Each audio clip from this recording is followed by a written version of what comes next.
Здравствуйте, мои дорогие друзья, гости, подписчики моего канала, любители выращивания метельчатых гортензий. Меня зовут Буров Роман, я эксперт по выращиванию растений, помогаю новичкам вырастить хорошие урожаи и красивые цветы. В этом видео я вам дам несколько полезных советов и рекомендаций, как сохранить саженцы, которые вы купили в питомнике, либо вам их прислали почтой, саженцы метельчатых гортензий. Подчеркну, что сегодня я буду рассказывать только об этом виде гортензий, именно о метельчатых. Это очень важно, так как они у нас очень морозостойкие, они спокойно выдерживают без укрытия температуры в зимний период до минус 30 и даже ниже градусов в большинстве сортов. Поэтому сегодня будет рассказ только о них, и советы, конечно, будут посвящены только вот этому виду гортензий.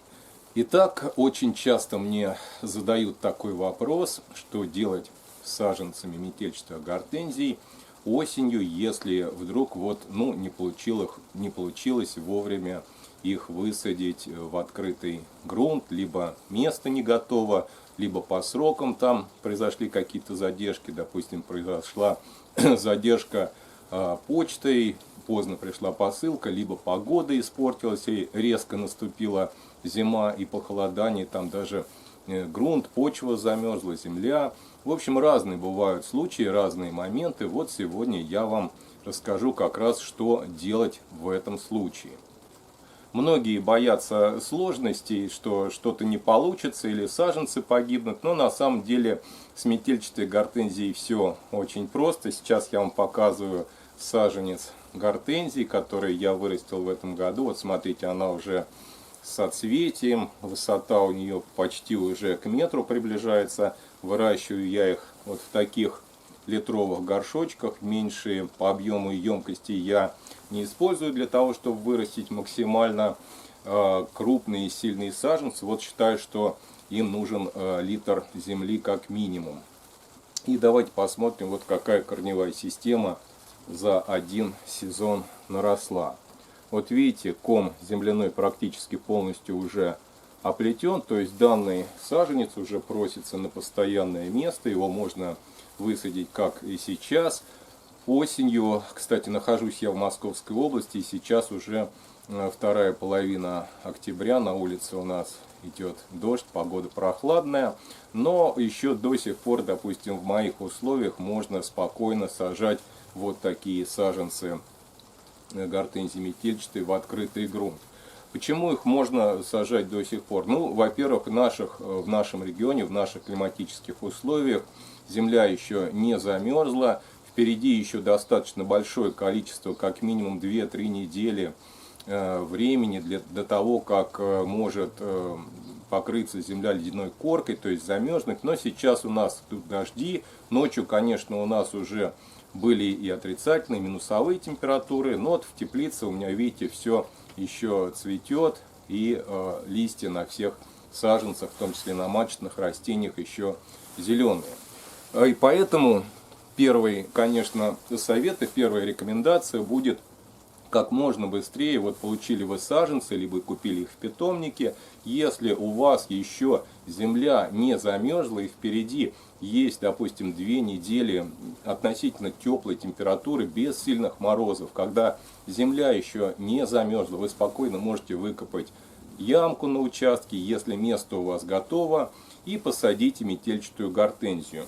Многие спрашивают, кстати, нужно ли ее обрезать. Вот я, допустим, считаю, что вот такой саженец, вот такого развития в зиму обрезать не нужно. В первый год посадки у него нужно удалить только соцветие, чтобы под воздействием снега, либо ветра, либо ледяного дождя не сломался побег. То есть просто укорачиваем, верхушечку отрезаем и весь этот побег оставляем в зиму. К нему, конечно, желательно приложить опору, поставить какую-то палочку подпорную. Можно использовать кусочек арматуры, либо деревянный колышек. Подвязать и в таком виде оставить до весны. Весной, конечно, нужно будет провести обрезку. Обрезка в зависимости от сорта и от того, как вы собираетесь сформировать саженец, будет разная. Но в среднем оставляется несколько почек в нижней части. Допустим, вот я бы обрезал этот саженец примерно вот на такую высоту. Здесь 2 междоузлия, соответственно, получается 4 почки. Вот так. Это первый вариант, самый лучший, самый оптимальный. Если вдруг с погодой не сложилось, произошла какая-то задержка, времени не хватило, ну не успели посадить, что ж, так бывает. Что делать в этом случае, как сохранить саженцы? Один из вариантов, который больше всего мне нравится, это, конечно, прикопать его в поликарбонатной теплице, либо в другой любой теплице, которая у вас есть, неважно, там в пленочной, просто прикапываете саженец в грунт, прикапываете прям вровень с землей, и можно также его сверху укрыть.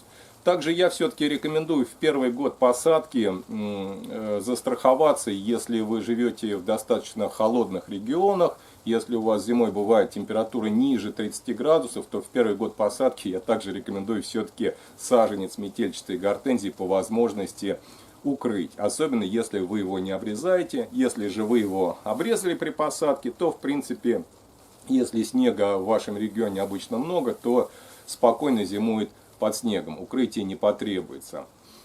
Поэтому, если же вы не успели посадить саженец в открытый грунт, просто прикапываете его в теплице, сверху укрываете, к примеру, укрывным материалом 60-й плотности, и в таком виде он у вас спокойно перезимует. Один очень важный момент, о котором многие забывают. В зиму нужно очень хорошо полить растения, чтобы земляной ком был увлажнен. И желательно, чтобы он в таком состоянии и замерз, если он у вас будет находиться в теплице, вот чтобы его также прихватило морозцем, и вот эта вот земля также у него замерзла, и в таком виде он хорошо сохранится. Если у вас нет теплицы, следующий вариант рассмотрим, что же делать. Вот нет теплицы, и уже земля замерзла, а вы получили, либо купили саженцы.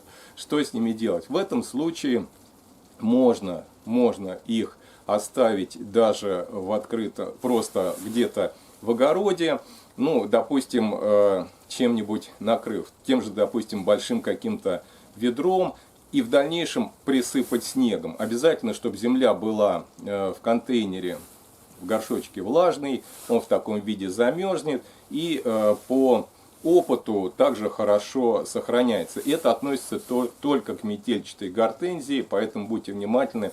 Вот, допустим, крупнолистная гортензия так может не сохраниться. Поэтому перезимует и в таком виде просто под снегом. Конечно, если совсем снега нет, ну, нужно как-то укрыть. Ну, самый лучший вариант в этом взять там листву какую-то опавшую, замульчировать, присыпать, сделать какой-то холмик над саженцем и вот так его оставить до весны.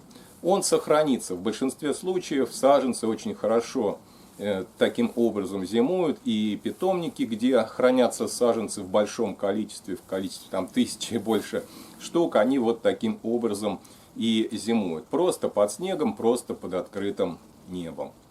Также очень часто мне задают такой вопрос, нужно ли чем-то обрабатывать саженец после получения его по почте, либо после покупки. Да, конечно, обработать стоит препаратами, фунгицидами. Можно использовать любые препараты, которые вы найдете в своих ближайших садовых центрах, магазинах. Можно обработать. Также неплохо будет его обработать от стресса таким препаратом, ну, к примеру, как эпин, либо любым другим аналогичным препаратом. Просто снять стресс у растения, если на момент получения саженца у него еще есть листья. То есть, если он находится в состоянии вегетации. Это будет, конечно, хорошо и большим плюсом. Если не получилось ничем обработать, ничего страшного. Сажайте, если есть возможность посадить прямо так. Весной обработаете, когда начнет активная вегетация, просто примените на нем сразу в баковой смеси фунгицид и инсектицид для профилактики. Это будет очень хорошим решением. Также часто меня спрашивают, можно ли зимой сохранить саженец метельчатой гортензии в условиях квартиры, поставить его на подоконник и вот таким способом дорастить. Это, конечно, не самый лучший вариант. Можно попробовать поэкспериментировать, но я вам, конечно, не рекомендую ставить такие эксперименты, особенно над дорогостоящими саженцами. Лучше использовать методы сохранения, о которых я вам рассказал ранее в этом видео, потому что все-таки метельчатая гортензия требует определенный период покоя в зимний период. Поэтому выбирайте те варианты, которые вам больше подходят, которым вы больше доверяете. Как вариант, можно сохранить саженец в условиях прохладного помещения, погреба, подпола, если температура в нем, скажем, сохраняется примерно в режиме плюс 2, плюс 3 градуса. Так можно сохранить саженцы в зимний период. Вот там, где хранится хорошо картофель, морковь, сухие помещения, без плесени, без избыточной влажности. В них также можно сохранить в зимний период саженцы метельчатой гортензии. Друзья мои, всем большое спасибо за просмотр. Если у вас остались вопросы, вы можете задать их в комментариях. Хорошего вам цветения!